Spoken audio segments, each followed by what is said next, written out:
కొండలలో పొగమంచుతో చీకటిగా ఉండే గ్రామం లేక్ టౌన్. ఇది ఒక హాంటెడ్ గ్రామం. సాహసం చేయడానికి వచ్చేవారికి కొత్తేమీ కాదు ఈ లేక్ టౌన్. ఒకరోజు సాయంత్రం భాను ఈ గ్రామంలోకి ప్రవేశించడానికి ఎంట్రన్స్ దగ్గర ఒక లాంతర్ పట్టుకుని నిలబడి రాత్రి కావస్తుంది. గ్రామం చాలా నిశ్శబ్దంగా, భయంకరంగా ఉంది. ఏవో శబ్దాలు, గుసగుసలు సందుల గుండా ప్రతిధ్వనించాయి. నీడల నుండి దెయ్యాలు బయటికి రావడం మొదలుపెట్టాయి. బయటకి వచ్చి భానుని చుట్టుముట్టాయి. ఇప్పుడు భాను మంత్రపూరితమైన వెండి రంగులో ఉన్న కత్తితో ఆ ఆత్మలను ఎదుర్కొంటాడు.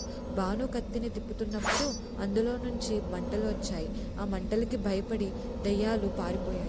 భాను శాపాన్ని పోగొట్టడానికి వెతుక్కుంటూ గ్రామ బావి కిందకి వెళ్ళాడు.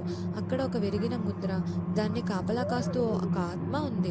ఆ విరిగిన ముద్ర కలపడానికి ప్రయత్నిస్తుండగా భాను చూస్తూ ఉండగానే లేక్ టౌన్ యొక్క నిజమైన ఆత్మ పైకి లేచింది.